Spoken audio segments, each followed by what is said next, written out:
My goodness, it must be the Sunday Times Festival of Education. Ian Pickin, welcome to the show, Ian. Ian is, of course, Director of Summerhouse Education, the main organisers of the event. This event is, without a doubt, the foremost event for thought leadership in education. There's plenty of stuff for parents here, and some really good key learning things to help them understand about how their child will be taught at school. There's some incredible keynote speakers this year. Nicky Morgan, obviously the Secretary of State for Education, Michael Wilshaw, people like Ken Robinsons and the Carol Dweck. Fantastic to have Tiny Temper on board. He is a true role model. Listeners, I'm really pleased to have on the telephone a co-founder, and we do love a co-founder. It's Nick Corsten from Steam Co. Nick, how are you? I'm very well, thank you very much. And that is absolutely Steam Co. I think if it's a company with a co in, you've got to be a co-founder. We're all about co-words at Steam Co. But we need to work on the timing there. Really, tell me, and the listeners, of course, all about you. The website is phenomenal, but tell the listeners if they've never come across Steam before. Blimey, who needs search engine marketing with you bigging us up like that? Fantastic. So Steam Co, in a nutshell, we power communities to inspire children with creativity. Basically, what we do is we help schools and groups of parents and local communities run what we call Steam Co Days, which is a day of creative thinking and doing activities, typically about 20, staged by artists, creatives, parents, local businesses, working with teachers to give the children a school day like no other across what we call the STEAM skills. That's science, technology, engineering, and maths. Well, that would be STEM, but we spell STEM with an A, so A for art. Suddenly, you're bringing left and right brain thinking together. Well, some would say that art is the new literacy for this century. I think you'll find, actually, that Sir Ken Robinson, in a TED Talk he did, which a few people have watched since he did it, I think 300 million views, he says, he actually said in that talk quite famously that creativity is now as important as literacy. That's not to say literacy is not important, but we have to start valuing creativity. Absolutely. Couldn't agree with you more. And what's missing is that bit in the science, technology, engineering and maths, or math if you're from certain parts of the world. I completely and absolutely get it. But how do we do it? How do we convince educators who are following such a tightly defined curriculum and are being measured only on that curriculum's progress? How do we find time for this activity, Nick? Well, it's very important. I was at Mayor of London, Boris Johnson's education conference a couple of years ago, and Robert Winston was on a panel. And they were talking about STEM this and STEM that, and £1 million going into this at secondary, and £1 million or so millions going into higher education. And Professor Winston, banged his fist on the table and said, we've got to get them in primary. Now, everybody, I say that to everybody nods and says fantastic, but all the primary teachers in the room kind of hide their heads because these people are flat out teaching kids to read, write and do maths. You know, they haven't got time to learn about coding, to be creative experts, to be co-creation, innovation gurus and material scientists. So what we do is we tap in to the latent abilities and skills and knowledge within the community and bring that into primary schools. Amazing. Absolutely amazing. Where can the listeners find out more about this? Well, we've got a website, believe it or not. So there's a bunch of information on there. And that tells the backstory. I mean, Sir Ken Robinson is speaking at the Festival of Education on Friday, tomorrow. Is it tomorrow? I can't remember. I don't know what day of the week it is. Next week. It's next week. You'll be there early. Although it is set up, you could have a good time there. I don't think there's any food there yet, but you're very welcome to go there tomorrow. Nothing like live radio. No, indeed there isn't. So I saw Ken Robinson's TED Talk 4 or 5 years ago, and really was quite blown away by that. And that's inspired us to start this project. And creativity in all its forms. So we tend to think of creative thinking and doing activities. This is not another day of arts and crafts. No. So, don't go reaching for the art supplies and the catalogues to order up some sugar paper.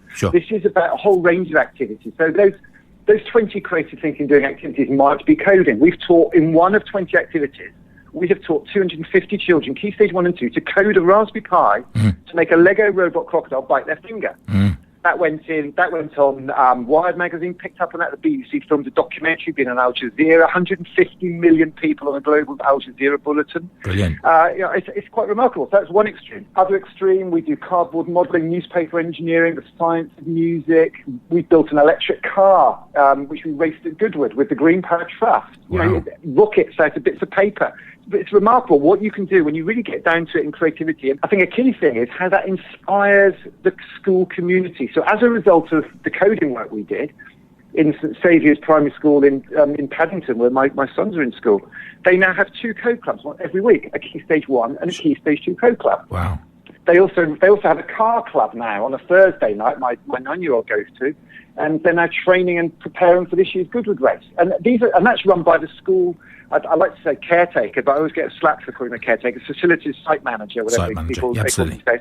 Lee Higgins, amazing guy, doing an incredible job working with the children. If you can get the facilities manager, the site manager to work with children, to work with Mr. Harding in Year 6, this is a level of collaboration, unheard of in schools as far as I'm concerned. No, and much needed, I have to say. Some of the best conversations were had with the janitorial staff at Janitor. Now, I think that's janitorial. That's a good comedy word for you. That's back to the Beano, that is, I think, isn't it? Isn't it just? Some of us grew up on good stuff like that. It's interesting, actually, because there's another aspect to the STEAM Coast thing, which I think is the USP, to coin a marketing phrase. Sure. It's the way that if you Boris Johnson at that same conference presented some research, and it was something like 57% of children, if you ask them what they want to be when they grow up, they say rich. Yeah. Now, not every child can win the X Factor or play for Arsenal or Tottenham, whoever you support. We have to give these children real role models. Yeah. Now, the UK is famous, it's world-renowned for its creative gurus and creative geniuses from music, art, design. So what we want to do is establish a program called Inspirators. And Inspirators, if you like, creative ambassadors, that we get to come into a school on one of our STEAMCO days, and they do a 10-minute talk at the opening assembly. Sure. They talk about their life, they talk about what they do, they talk about their schooling, how they've connected their school back to what they do today. Yeah. They then run an activity with the children for 20 minutes, which we film. All those assets, all those activity plans, all that information gets packaged up, put in a website, and sent to any school in the UK that wants to do the Paul Smith fashion design course, sure, the Zaha Hadid architecture course, or the James Dyson vacuum cleaner course, or whatever. And what we've signed our first Inspirator. So you're not getting a word in edgeways here, right? So we've signed our first Inspirator, a young inventor designer called Dominic Wilcox, who's invented a driverless car. Wow. Now, this driverless car, you can say, wow, this driverless car has got stained glass windows, so you can't see out, because it's driverless. You don't need to. It's got a bed in it, so you can sleep, because you don't need to sit up, because it's driverless.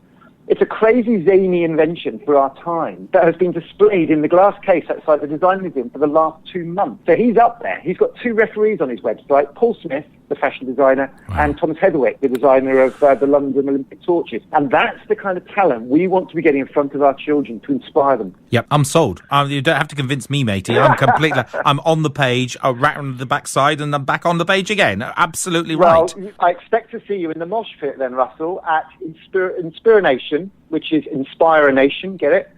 And that's basically a massive feature that we've been working with the organisers of the Sunday Times Festival of Education on. Sure. And basically, a massive tent. We're going to have 20 creative thinking and doing activities for children to engage with, to give them an idea of what STEAMCO might look like. Yep. We've got a central stage, and on that stage, every hour, we've got people doing talks, not to academics, not to politicians, but to the children. Brilliant. So we've got Sir Peter Bazalgette, who's chairman of the Arts Council, coming in and doing a talk to children about art and engineering. We've got Dame Julia Cleverdon, who runs an organisation called Business in the Community for Prince Charles. And she's going to talk to the children about what a responsible company does, and how a responsible company, like some of our sponsors, Barclays, National Grid, sure, Dell, CASAR, how they can work with their communities to make STEAMCO's days happen in their children's school. It's going to be an amazing experience. And then we've got a debate on Thursday at 2:00 entitled, Are We Teaching Creativity Out of Our Children? Right. Because there's been a bit of a backlash bubbling around on the back of Ken Robinson's new book, Creative Schools. Yep. And, and it's almost, there's people saying that creativity should be banned in our schools. We shouldn't be using this language in front of our children. And we think we absolutely should. So we've got an amazing head teacher, Rachel Snake, who's a head teacher at a school in Cambridge. She's amazing. She plays ukulele, and she's actually doing ukulele lessons on Inspiration one day. We've got a young teacher, Becky, up from Bristol, who's one of Guy Claxton's disciples on the Building Learning Power Thinking. Sure. We've got Julian Rubenstein, who's a comedian and an entertainer. If you think sort of Michael Moore meets Ali G meets Russell Brand, that's Julian. So he's going to bring a bit of an entertaining angle to it all. And it's all being shared by Mike Ramsden, who's off, he used to read the news on BBC London. Wow. And we've got Donald Clark as well coming up, who's a big sort of prolific blogger who's actually written a blog recently that we should ban the word creative. So I think we've got our own festival in itself, the STEAMco. Festival within a festival. Couldn't be any better. Now, you talked about the stuff on the website. What's that website address? Where do we go, Nick? Good call. The website address is www.steamco.org.uk. Our Twitter handle is ST3AMCO, so that's STEAMco, but with a 3 instead of an E, because we're trending. That's STEAMco gone. And the hashtag is going to be INSPIRANATION, Inspire a Nation. And that's what we're hoping people will do. We're hoping people will take their turn to get involved with STEAMco and go out and power their communities with creativity, whether they're parents, carers, artists, technologies, teachers, whatever. Let's do this for our kids and let's set them up and get them in primary. Brilliant. If they've got just a tenth of your excitement, Nick, you are onto a winner here, I have to say, because I think that's enthusiasm and excitement are some of the key ingredients that are often missing from our young people's lives. And so I think that's really good. Thanks so much indeed for chatting with us. I've really enjoyed this. Amazing. And Thank you so much. Forward if we don't pull this off, maybe I'll come and ask for a job as a radio DJ. Hey, I'm sure you're good. You could talk for England. But you'll need to stop for ad breaks, I'm afraid, because they'll want ad breaks, which is really good. Nick Corsten, I've so enjoyed this. Thanks very much indeed from STEAMco. Nick Corsten, have a great festival and we'll catch up with you next week. Thanks, matey. Bye-bye. Do not miss this year's. It's bigger, it's better, it's more amazing than any of the Sunday Times festivals have gone before it. You have to be there. We'll see you there on the 18th and 19th of June. For the moment, thank you very much for listening. My name's Russell Brew. Hope you enjoyed today's Taster Show.